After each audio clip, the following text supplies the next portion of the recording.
Thank you, Randy.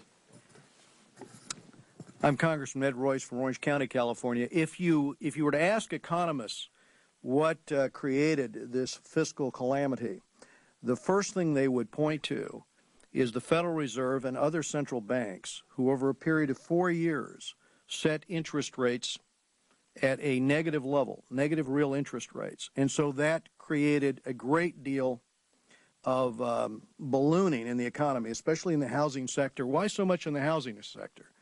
Well, for a couple of reasons. One, regulators and Congress allowed over-leveraging in that sector.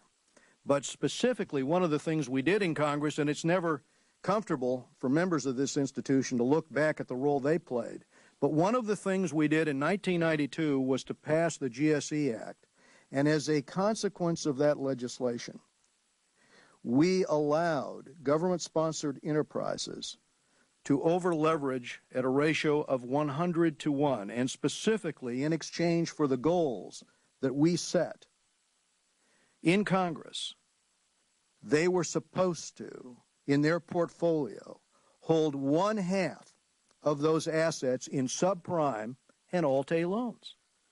That's 1/2 of $1.5 or $1.6 trillion, leveraged 100 to 1.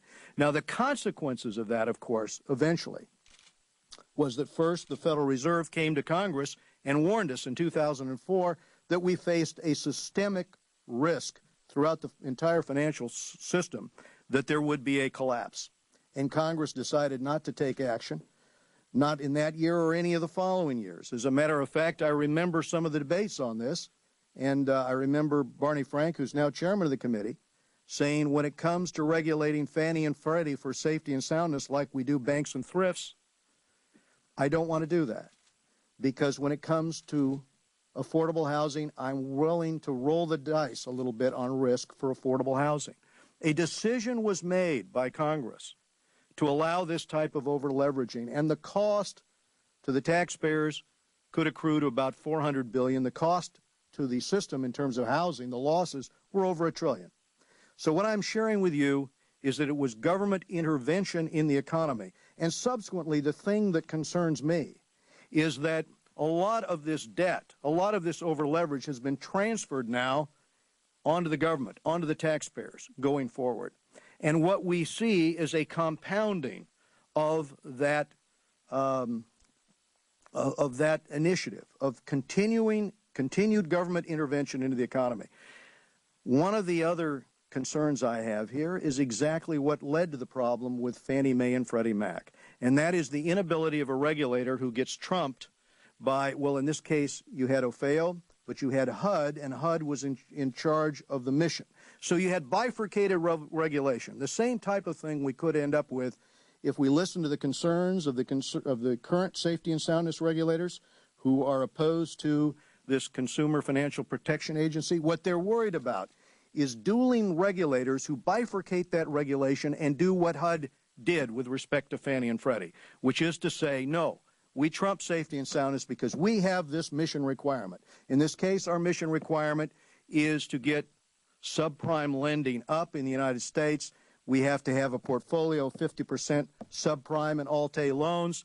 Therefore, we're not going to look at safety and soundness. We're going to look at this mission because it trumps safety and soundness. So when we look at this CFPA, this new agency that's being advanced, and we look at why the regulators are concerned about it, the reason they're concerned in my mind, and listening to them, and we have an opportunity on Monday nights to go here as members of Congress and sit down with regulators and former regulators to try to, over dinner, figure out how we got into this mess. What I'm reporting to you is that their concern is that if we walk down this road, we're going to replay the problem, these types of problems that we saw with the government-sponsored enterprises.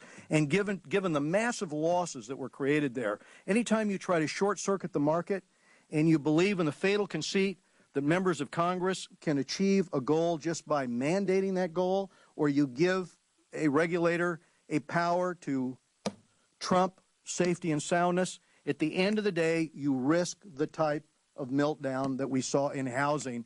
And I just have to go back to those conversations in 2004 It turns out that the Federal Reserve were exactly right. What they warned about, the meltdown that would occur in housing if we did not heed their advice for Congress to step in and pass the regulatory ability for the regulator to intervene for systemic risk at that time. They said this would lead to a potential systemic risk to the entire financial system.